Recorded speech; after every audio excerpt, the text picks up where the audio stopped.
So last time we stopped at this vision of interaction of different directions of faculties of consciousness, or what we call in the Sankhya indriyas. Now we speak about indriyas as senses which are turned outside, and these senses are mainly um, the suppliers of information. So whatever we sense outside in terms of touch, vision, hearing, uh, taste and smell, we call these five indriyas. They are supplying mind, our manas, sense mind, with information. And mind is choosing on what to focus, on what to concentrate. Yes. So you already studied these subjects with in the university. So Sankhya was presented to you. This is the vision of Sankhya. You can see the whole Sankhya on one page. So we have Purusha. Purusha is consciousness which attends to Prakriti. Prakriti is the manifestation of that consciousness in terms of bodies. So physical body is one of those manifestations. And behind that physical body, there are more bodies, yes? And all these bodies are, in the Upanishads, they are spoken of as five koshas, or five different selves, five different Purushas. So there is physical Purusha, Annamaya Purusha, there is vital Purusha, Pranamaya Purusha, Purusha of our vital force, living energy. There is also Manomaya Purusha, mental Purusha behind. There is even a higher supramental Purusha, Vijnanamaya Purusha, and finally Anandamaya Purusha, the Purusha of the bliss, that spiritual form of our being. So all these Purushas, so to say, presented in the Upanishads are differently viewed in Sankhya. So in Sankhya, we have only one Purusha, so to say, individual Purusha, who attends to one Prakriti. These Purusha and Prakriti are eternal beings. And once he attends to her, pays attention to her, directs his consciousness to her, she begins to mix up her gunas, which are otherwise in equilibrium, rajas, tamas, and sattva, her three states of action, inertia, and equilibrium, and creates for us the bodies, starting with pure reason, buddhi, and buddhi embodies many states of consciousness, mental, starting from supramental and ending with our physical mind, so to say. Uh, so the highest is buddhi, the highest level.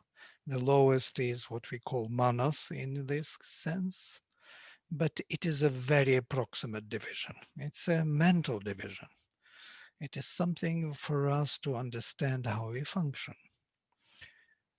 These are called tattvas, as you know. There are 25 tattvas, 25 irreducibles. And if you start looking at them, you will see that they are definitely irreducible elements because you cannot reduce them to something more basic. Hmm? So, for example, akasha, ether, cannot be reduced to some other original element. It's an original element. Or hearing cannot be reduced to some other faculty. So this is the fundamental vision of Sankhya. There's much to say here. It's the whole vision, the whole fundamental philosophy of Indian philosophy. And this vision of Sankhya is introduced into every philosophical mm, doctrine of Indian darshanas. We will find it in the Vedanta, we will find it in yoga. Yoga is based on this vision of Sankhya.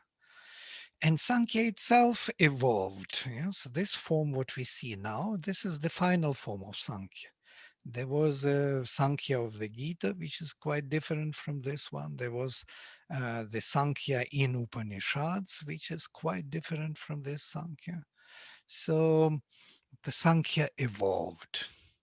Yeah, so and it's quite ancient system if you look at it from the beginning, from the Gita's point of view. Now, Sankhya itself is considered to be mm, atheistic system. Sankhya does not believe in the existence of God. Notice that, quite interesting. So there are many Purushas and there is one Prakriti. There are many selves, many souls which attend to Prakriti, which is one, and building these bodies. So these bodies which we build are built from the common source of Prakriti. That's why we share universal faculties. We are all having the same bodies, the same sight, the eyes, ears. Uh, so we are built as if from one particular form. And there are many Purushas, many souls. So there is no belief in God. There is no higher being which is uniting these Purushas into one Purusha in Sankhya.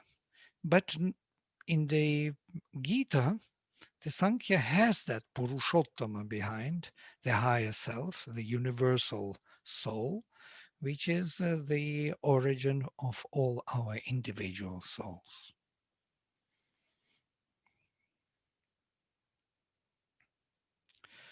You can see also that the concept of ahankara is introduced, ego sense, um, which is operating through manas over indriyas. It is our sense of being, which is built within Prakriti. Now, how it is done, it's quite interesting. When Purusha attends to Prakriti, she starts kind of replicating him in some way. She wants him to be mm, manifested. So she manifests him in this particular hierarchy of faculties. So starting with the most um, sattvic buddhi, where the buddhi can operate by concepts and not by the indriyas in a sense. It is not the sense mind, notice, it's a pure reason. And the difference between sense mind and pure reason is quite obvious. Sense mind is operating by indriyas, by feelings, emotions, by these five karmendriyas, hearing, touch, sight, taste, and smell. Whereas buddhi does not require the operation of that particular perception. So we could say that the difference between conceptual and perceptive mind. Yes. So we can, the difference between the perception and conception. So perception requires an immediate um, object of sense. Yes. And if it doesn't occur, if it is not available, then perception is not taking place in outward sense. For example, all the pashus, as Sanskrit term for animals, have perception. By the way, Sri Aurobindo translates even pashus as from root pash, to perceive, to see. So all the animals have perception. They perceive and they operate by perception.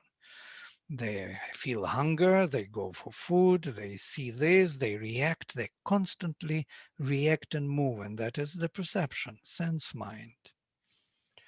Whereas buddhi operates differently, it does not require an immediate perception. It can operate by ideas, by concepts, by inner visions. So it's much more subtle and operates by abstractions. And buddhi is the quality of human beings. It is not available in the animal kingdom. Animals cannot conceptualize. They cannot think in abstract terms. They can think only in concrete terms. And this concrete thinking is perception. So I hope you know the difference between the two. So that's the basic fundamental difference between buddhi and manas. And notice in between we have ahankara, the ego sense, which is kind of recapturing the conceptual thinking in terms of selection of indriyas and their inputs in the particular way. So if we have some belief system or we have some dogmas we believe in, as buddhi is, then we redirect our self being, ahankara, ego sense, in such a way that manas operates in a particular way and selects particular information from indriyas. So, as Yajnavalkya would say in the Brihadaranyaka Upanishad, it is by the mind, manas, that we hear, and not by ears. It is by the manas that we see, and not by the eye. So, eye is only instrument, and the manas, the mind, the sense mind, is the selection of what we see, selection of what we hear. It always directs it according to our ego preference, which is built on the understanding of ourselves conceptually, buddhi, dogmatically. If I believe that this is the dharmic action, so I direct my manas in a particular way. It will select a particular speech, particular sight, particular hearing. I will listen carefully to what person says in that regard, in that particular filter which I created for myself from my dogmatic higher vision of myself and the world. That's why the metaphysical picture of the world is so important. The philosophical understanding of ourselves and the world, which belongs proper to buddhi. Buddhi is a very general term. It has many layers from the lower buddhi to the highest, and the highest buddhi would be already supramental consciousness. And there are many, many levels in between. Sri Aurobindo names all of them, and he says even within those levels, there are levels. And so he starts with the mind, proper mind, then there is higher mind, illumined mind, intuitive mind, overmind, supramental overmind, and supermind. So you can see the levels of consciousness. And for those who are interested to learn about that, of course, Sri Aurobindo's philosophy is there. They can read Life Divine and other books of Sri Aurobindo, Synthesis of Yoga, Essays on the Gita, the Upanishads, The Secret of the Veda. These books, Savitri, these books are about these levels of consciousness. It's about our mental nature. But all of it appears only from one particular movement of Purusha. Purusha attends to Prakriti and she starts moving and building up the framework for Purusha's activities. Everything what Prakriti builds up is Purusha's presence. So Buddhi is his presence. Ahankara is his shadow. That's exactly the shadow of his own soul. It is something like um, a projection or a puppet, or what do you call it? Clone.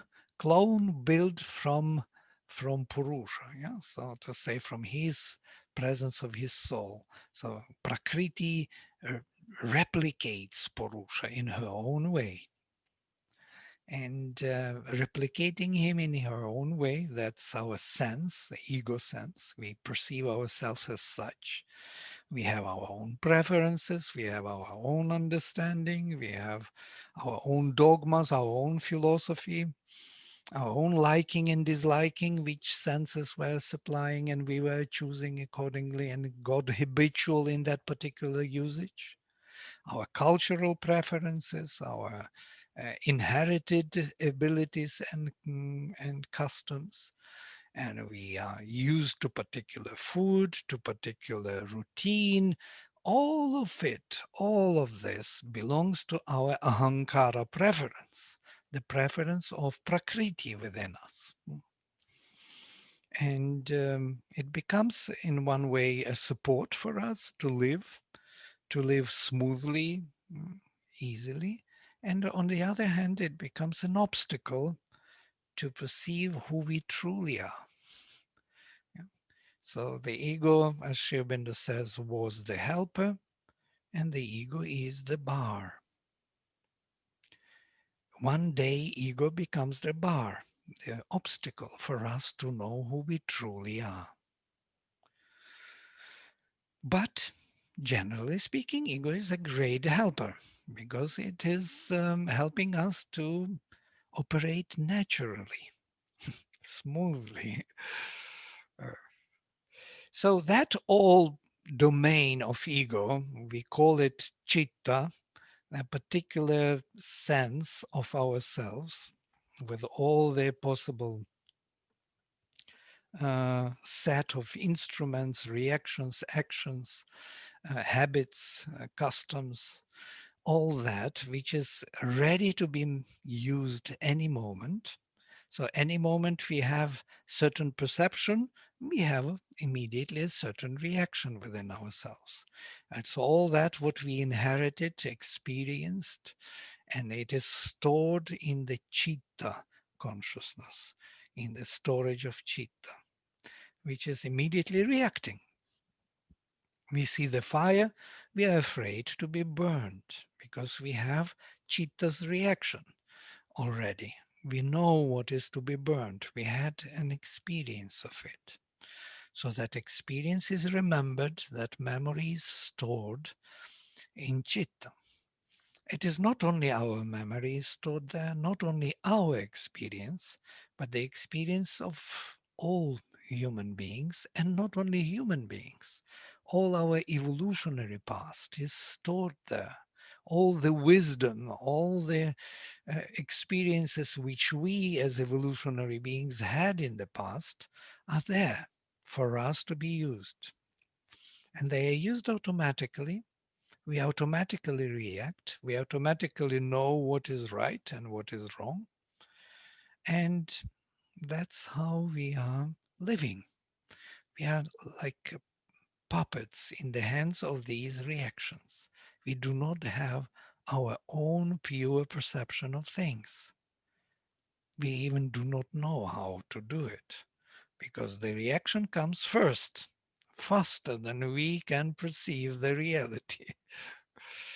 That's why in Yoga Sutras, Patanjali would say that yoga is chitta vritti nirodha.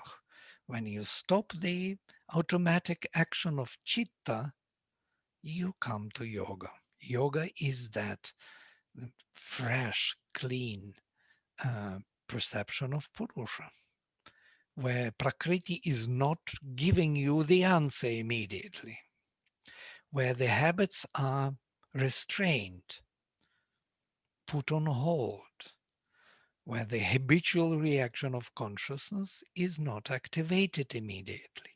Then you have a chance to perceive the world in the fresh of perception of Purusha can be activated. So nirodha, the restraint, the stopping of the automatic reaction of chitta is yoga.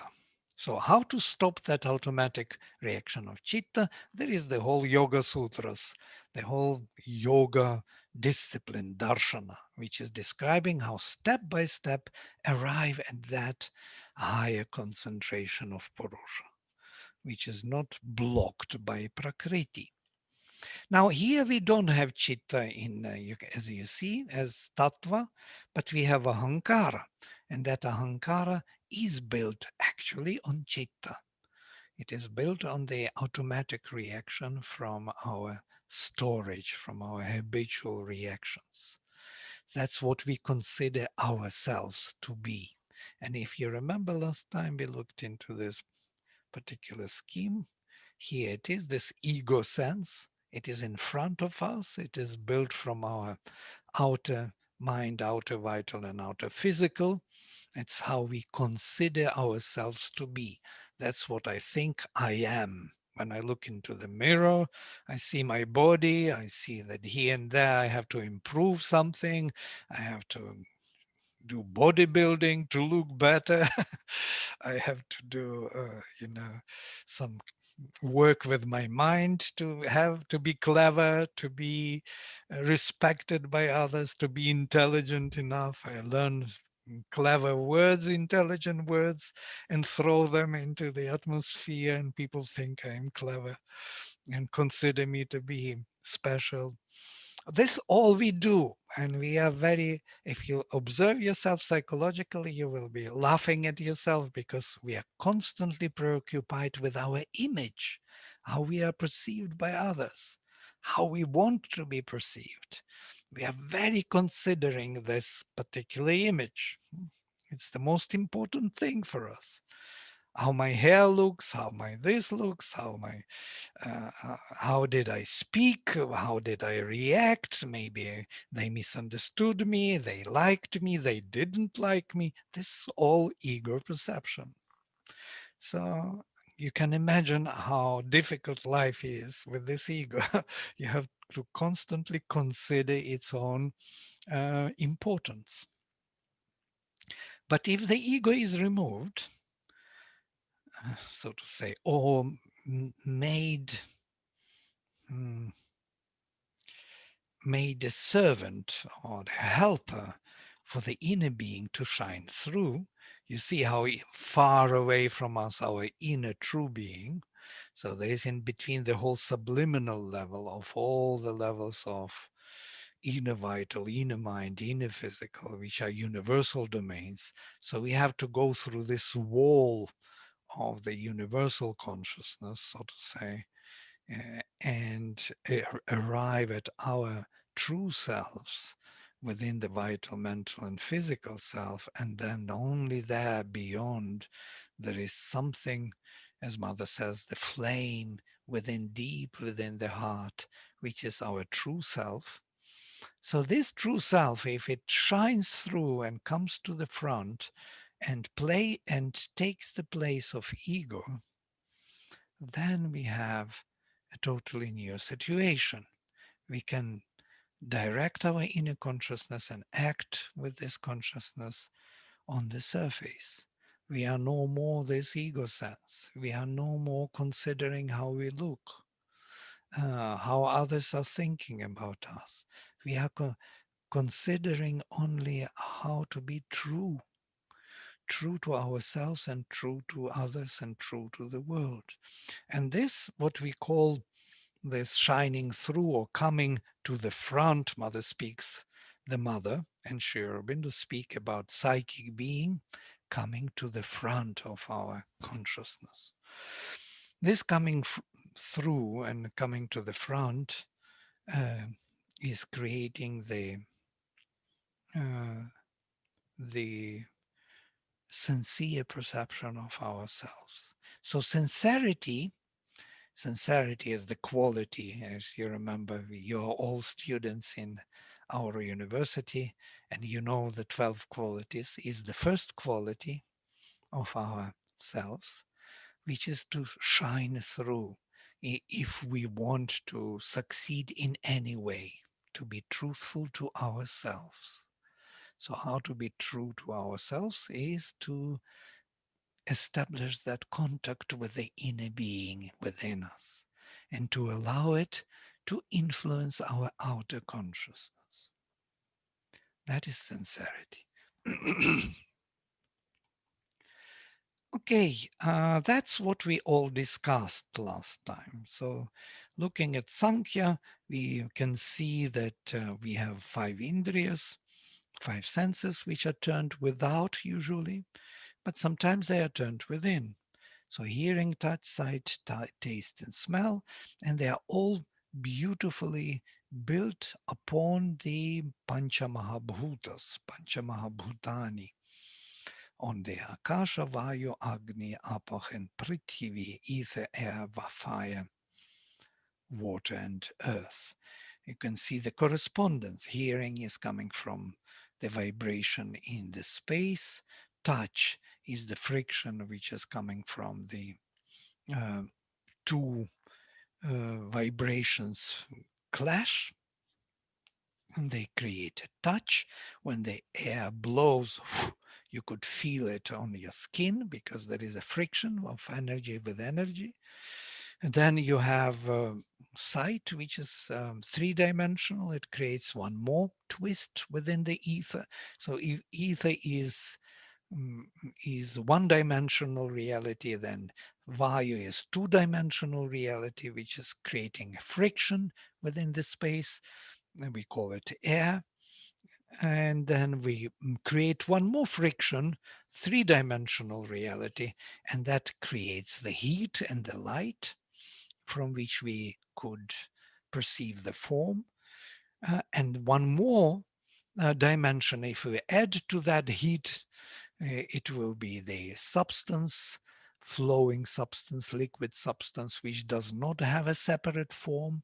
It is very flexible, fluid.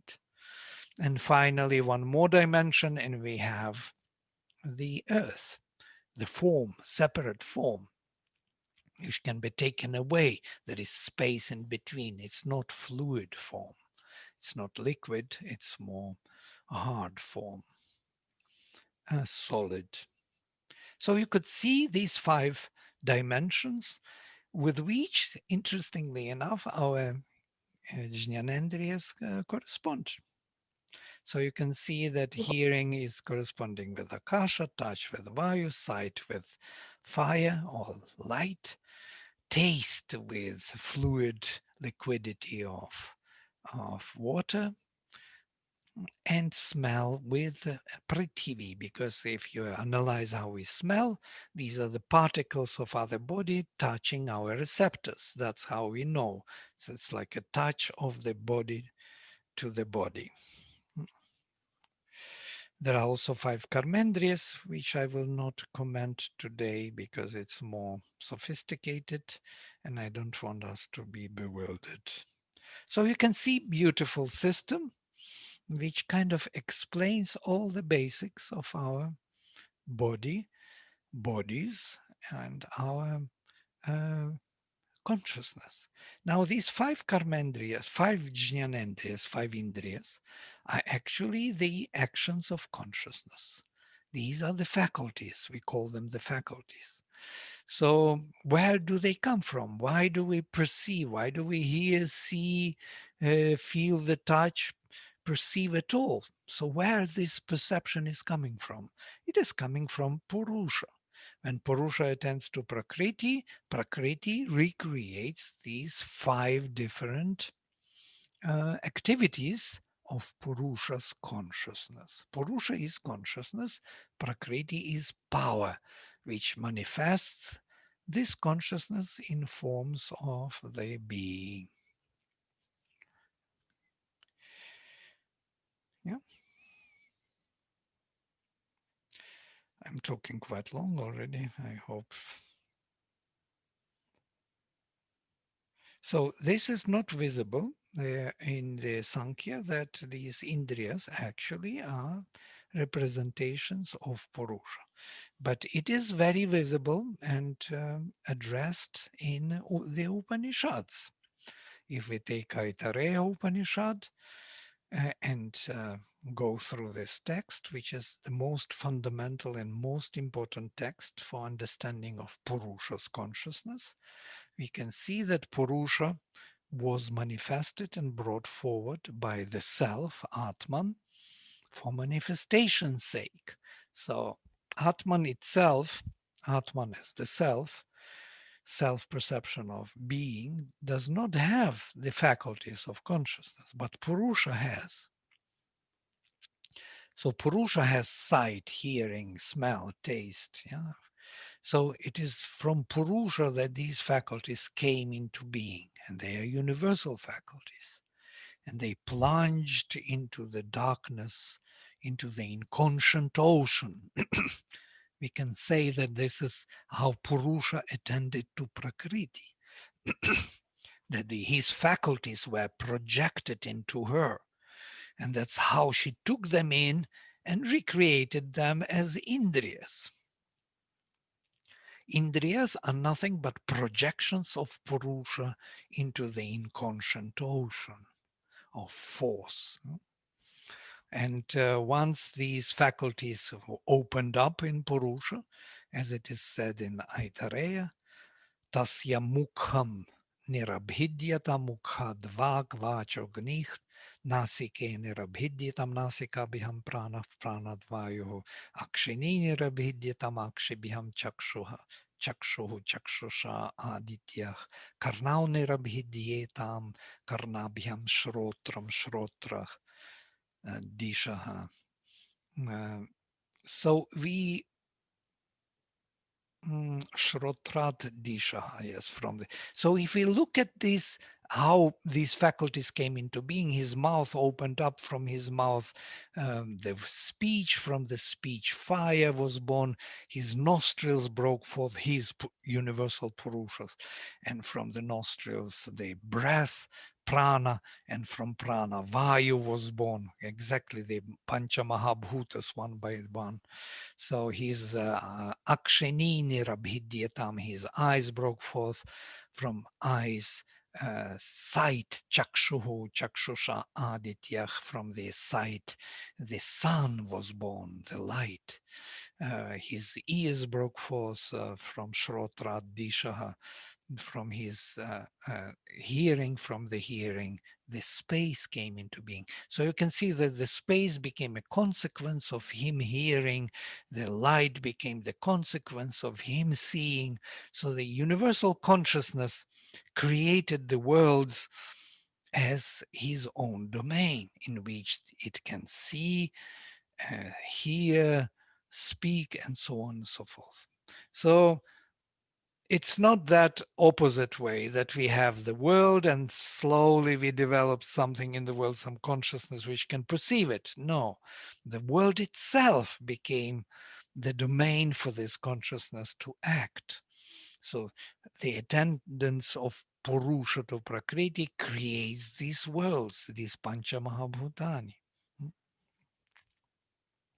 So you can see the connection of the faculties of consciousness to these worlds, to the ether, air, fire, liquid, water, and finally the physical form.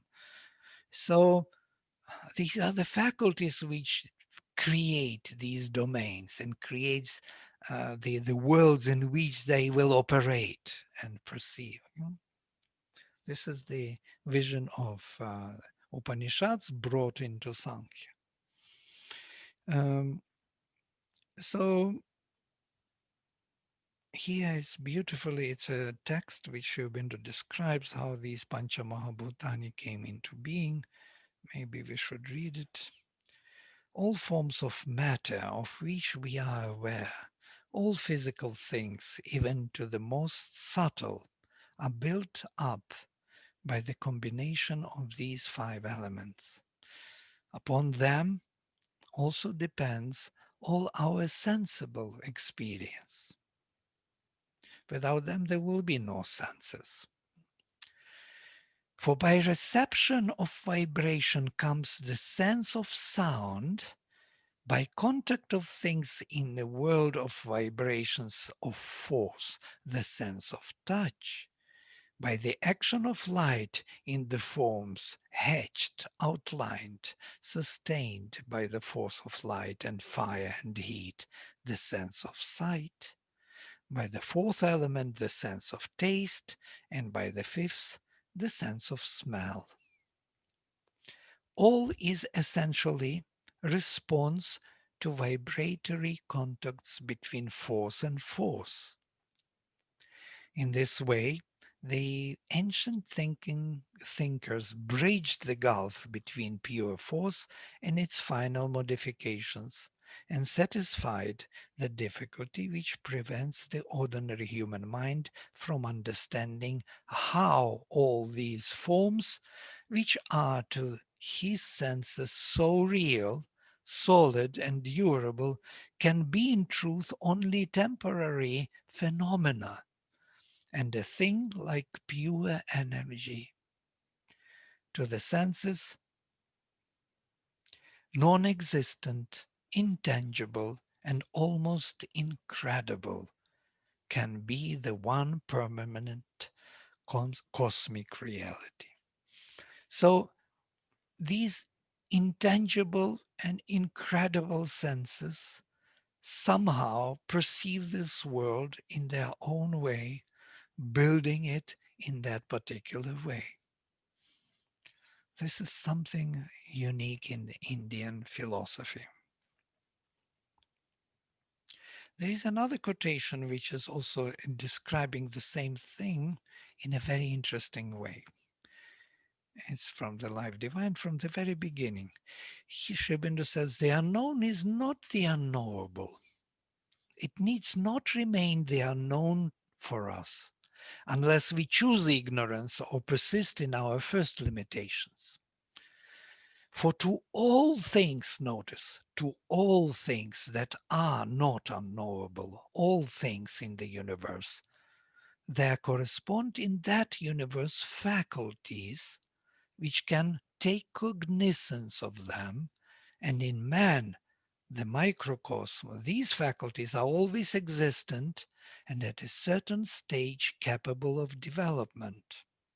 We may choose not to develop these faculties. Where they are partially developed, we may discourage and impose on them a kind of atrophy, but fundamentally, all possible knowledge is knowledge within the power of humanity. This is a good news for us.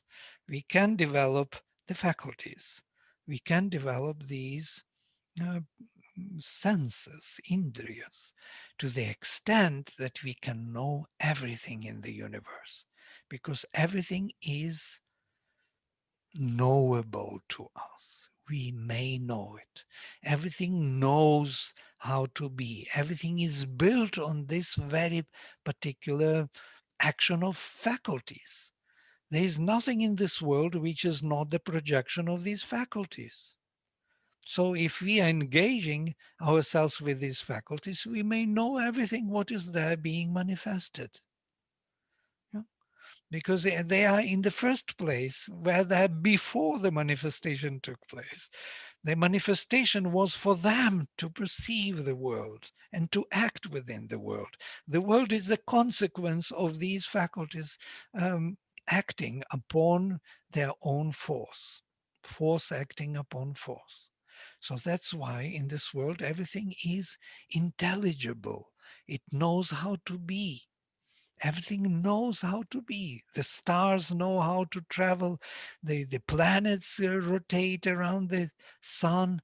Everything knows how to be in harmony with everything. The birds know how to fly over the ocean, over the Himalayas. They fly 10,000 kilometers to come to their nests and to hatch and to so everything in this world knows how to exist and to be and to grow and to act upon each other. It's amazing creation. It's a totally intelligent, conscious creation because these faculties are already there in the first place. So when the bodies were built, these faculties were there already. So that's why consciousness manifests these worlds. This is good news for us. So we can trust our knowledge. We can go and increase our capacity to know the world.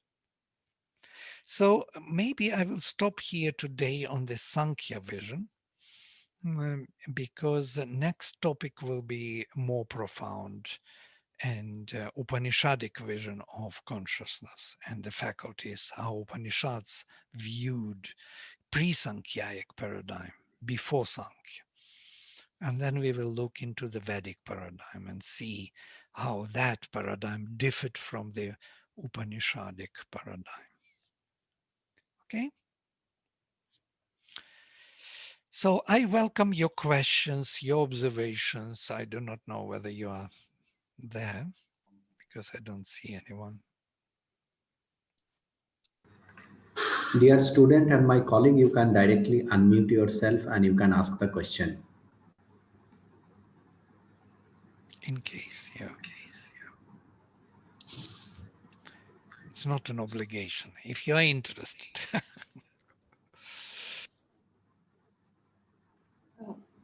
May I ask one question? Please go ahead. How do we know that which Prakriti we have? Means if I wanted to know that whether I am Rajas, Tamas or Sattva. Well, you're all three, definitely. And sometimes you're Rajasic, sometimes you're Tamasic.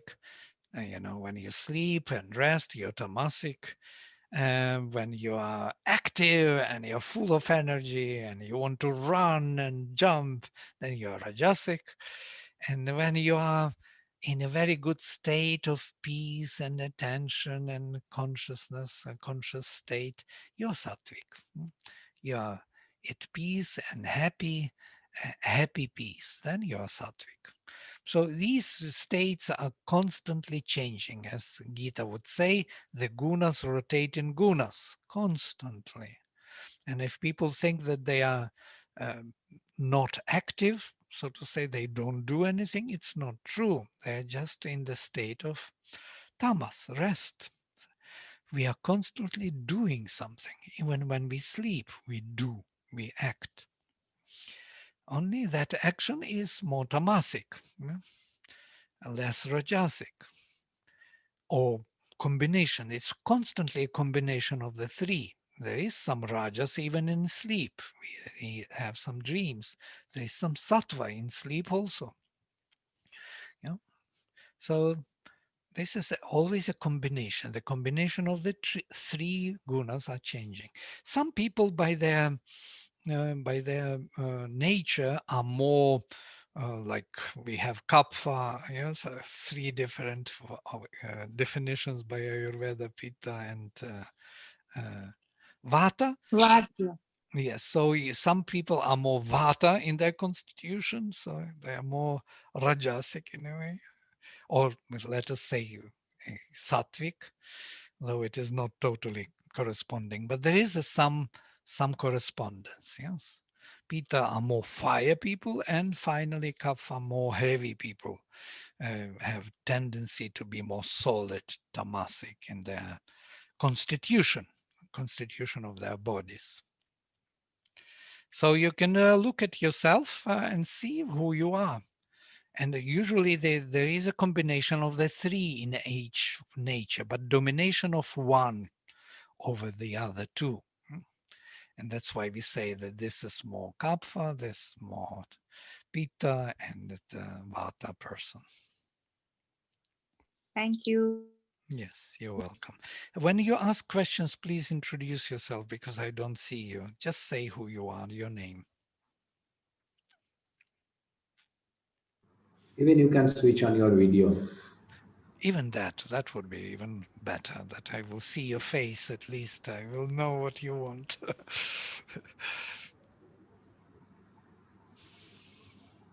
But it's not obligatory. You don't need to do it if you don't want to.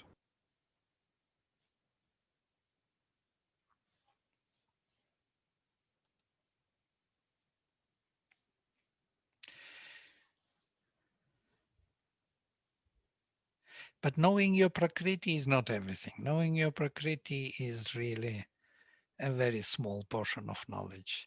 You need to know your Purusha. That is the real knowledge. Nobody asks how to know my Purusha. Tell me how to know my Prakriti.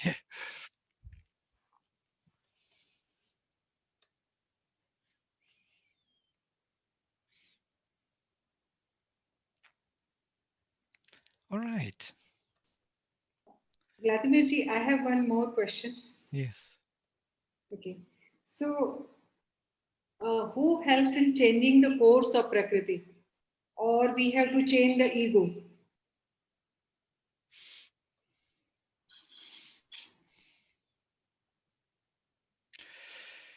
Change. Yeah. You're speaking about change. Yeah. I didn't hear. You're far away, a little bit echoing. Yeah, Kiranji, can you repeat your question? Because, Uh, can you hear me now? yeah, Okay. So, actually, when you were talking about Prakriti and ego, Ahankara, I had a question like, who helps in changing the course of Prakriti? Because Prakriti needs to change if there is an imbalance. Am I right? And or we have to change the ego because ego directs the course. That is what I have understood. Directs the beliefs. right. Ego Hmm. is that what we consider to be ourselves, yes? That Hmm. amalgam, that combination of all possible preferences, vibrations, fears, likings, dislikings, that all thing which we consider to be ourselves. All right? There's very little of it of our in ourselves. We are actually the combination of all different forces which kind of found refuge in ourselves.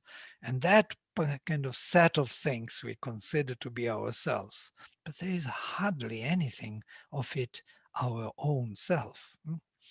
It's all coming from Prakriti, from from the set of all possible actions, reactions, impressions, fears, dogmas, cultural inheritance, whatever we got from the environment, from others, and so on. All that we collected, selected, and holding on to, considering that to be me. And that is not me at all. It's just a set of all possible, vibrations. And when I become me, finally, when I discover that inner being, that innermost being, psychic being, or I separate Purusha from Prakriti, as it is done in the yoga of Sri Aurobindo. His major focus was to separate Purusha from Prakriti. Yes. So there is a special technique to do it, technology, meditation. So you know that Sri Aurobindo had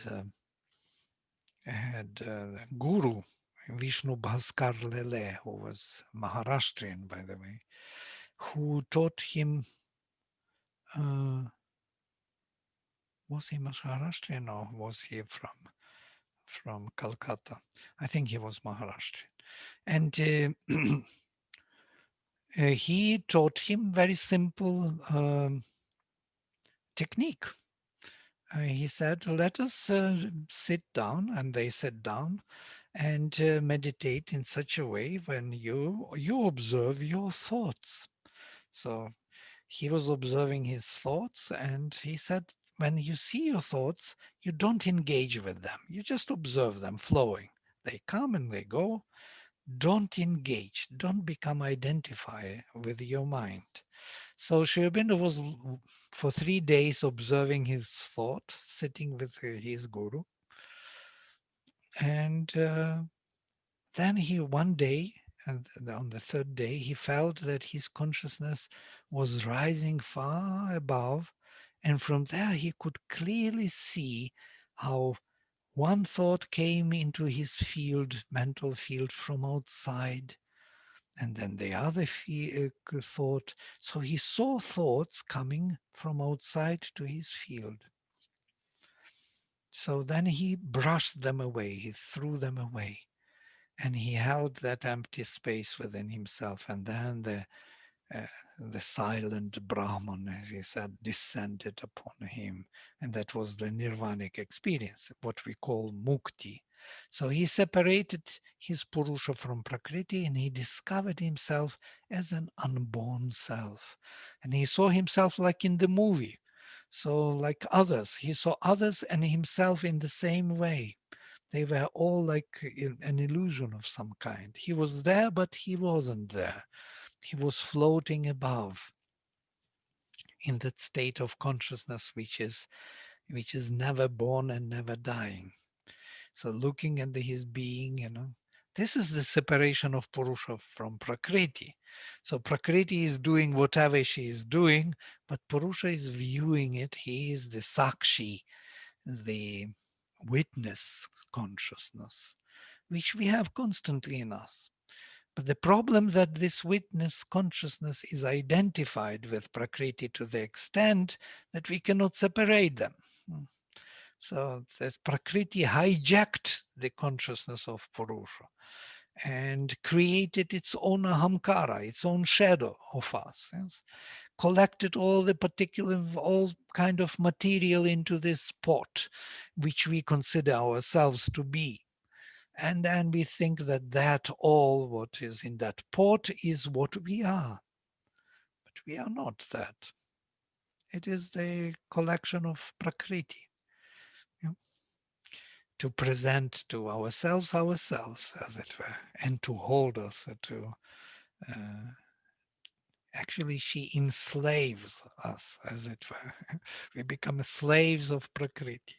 Sri Aurobindo in the Secret Knowledge in Savitri beautifully describes this relation of the two who are one, you know, the right and might in things, the two who tie together the stars. So these two create the whole universe, the Purusha's consciousness, which is always free and unborn, and Prakriti, the power, which tries to put everything in order and manifest that consciousness in terms of the world. So we are identified with this consciousness and consider ourselves to be ahankara, ego sense. Mm. So how to change that? You have to separate your Purusha from Prakriti and free yourself, and that is called mukti. Yes, Kiranji. So, I mean, that quotation of Sri Aurobindo, it's wonderful. I mean, it gave me hope that anything can be knowable, Mm. by developing faculties and by developing senses. But I have one fear also with this. Normally, who develops really, faculties uh, can be trapped uh, in ahankar. Is it possible? Or is there any way to uh, get to know the unknowable things? Of course, we are all trapped in ahankara, and it is useful because it's functional. We have to function as a body, at the same time. Ahankara is absolutely useful. It is that which allows us to do things, to be here, to wake up in the morning, to brush our teeth, to take care of our body, to cook food, to feed our children, and so on and so forth. This is all Ahamkara doing, of course, not Purusha in a way. Of course, Purusha charges our Prakriti with consciousness, and we become aware of ourselves and the world and our children and everything we have to do. But that awareness is hijacked and put into the practice of Prakriti. So it is, everything is harmoniously and beautifully manifest in this world. There is no problem. There is no doubt about it. The topic, the issue becomes when we want to really know who we truly are. And then we have to proceed. And this procedure has certain steps. For step number one, we have to discover our consciousness within ourselves. And that we must separate Purusha from Prakriti to know who we truly are before we engage with Prakriti in terms of being totally conscious. Yeah? So we cannot be totally conscious as long as we are hijacked by Prakriti, as we are not aware of our true selves. So we are only ahankara. We are involved only in an ahankaric way. Whatever it is, it can be very sattvic, it can be very tamasic, it can be, very ignorant, but it is still ignorant constantly, yes? It is less ignorant, more ignorant, but ignorant, as long as we do not have that Purusha consciousness in us. But once we have Purusha separated, we can engage with Prakriti differently. We can be totally conscious. And that is the second stage of yoga about Sri Aurobindo's. Yes, so first step is liberation, mukti, separation of Purusha from Prakriti. And second stage is engagement of Purusha, being free with Prakriti in a different way. So bringing all the powers of the spirit into the action of Prakriti, changing everything, using ahankara, using manas, using all the indriyas, charging them with a higher divine consciousness. And this he calls the life divine. Yes, the second stage, when we are free, we bring all the powers of the divine into the action of Prakriti. And Prakriti changes her nature. She becomes Shakti and he becomes Ishvara. So there will be no more difference between him and her. They are one and the same. The two who are one, the might and right in things. Everything becomes one being. Yeah? The divine can be totally embodied in this time and space, in this body, reveal himself here. This is the aim of manifestation. But there are stages. Yeah? The first stage is mukti, second stage is Sri Aurobindo gives like shuddhi, mukti, siddhi, and bhukti. 4 stages. One by one, we have to go through. First is shuddhi.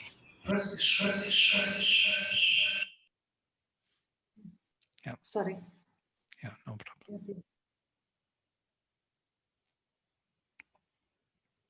Sir, I have one question. Yes, Ready to answer. Yes, sir. Sir, can you explain the concept of Sakshi, Anumanta, and Isvara, the three stages of the Purusha? right. That's what Sri Aurobindo speaks about. Yes, exactly these 3. So there is a beautiful chapter in the Life Divine for those who are interested to read more. It is called Brahman Maya, Purusha Prakriti, Ishvara Shakti. Yeah, Yes. and there you will find exactly these explanations of the stages. Yes, first we see um, him Purusha, when we separate Purusha from Prakriti as Sakshi, he is the witness, he is kind of not engaged in Purusha's dealings, in the Prakriti's actions. Prakriti tries to satisfy Purusha by whatever she does. She appeals to him, yes, with her actions. And that is first impression. We are not engaged. And from here, the sense of Maya comes into being. We are seeing the world as an illusion. And that is the experience of many. Yeah? Advaita Vedanta of Shankara or Buddha looked at the world as a Maya. And from here, this concept of Maya, that the world is not real. There is a reality beyond it, the true reality, the true me. It's not the world, not my ahankara, not my buddhi, not my manas, not my indriyas. There is me who is beyond all of it, who was never born and will never die. This is the first liberation. Then, when we stay in that state, continue to live, we can notice, as Sri Aurobindo says, that Purusha is not only Sakshi, he is not only a witness, he is also Anumanta. He is the one who gives Anumati, who gives the sanction to Prakriti. We didn't notice it in the first place because we were overwhelmed by the liberation, and that was so fundamental to us that we didn't notice that subtle movement of Purusha, which who is constantly giving sanction to every movement of Prakriti. Prakriti always waits for sanction from Purusha. She cannot do anything without his sanction. If he says nothing, he says no, then she would not do anything. So he has to sanction every movement, every movement. And this is kind of difficult to know until you know it. You see it by experience. Yeah? Sri Aurobindo says even that even the hair, one hair from your head cannot fall without the sanction of Purusha. Purusha has to give of the Supreme. The Supreme has to give a sanction even for your hair to fall from your head. So if you think about it, it's like a little bit exaggeration, but it is so. Nothing here happens without his sanction. Nothing at all. It may look a little bit presumptuous because many things we do not like would happen in our world nowadays. We can criticize, but truly speaking, the sanction was given because it was the best way to deal with the reality of that kind. As Sri Aurobindo says, what the material Prakriti presents, that would be the action of sanction of Purusha. So the material is very crude, then the action will look crude. Yeah? But when the material is more supple and more refined, then the action will be more refined.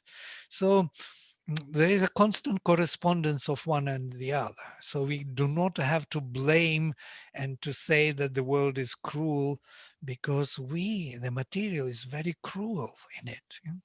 So it needs a particular sanction to come out of it, to grow out of it into more subtle and refined perception of things and action.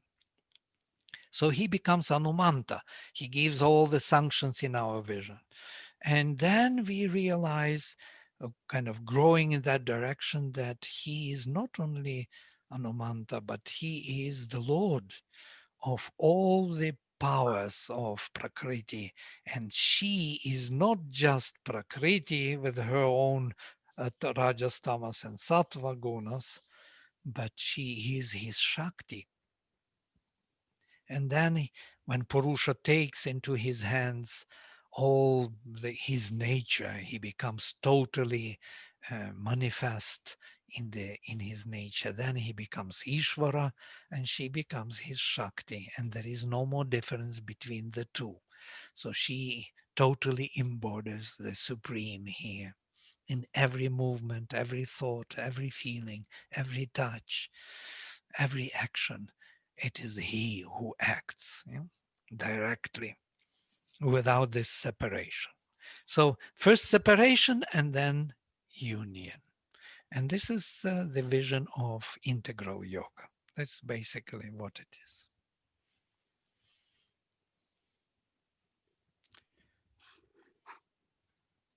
Yes? Great. Okay, so if you have no more questions, we can stop here for today and then continue next time. If you have any more question, please go ahead.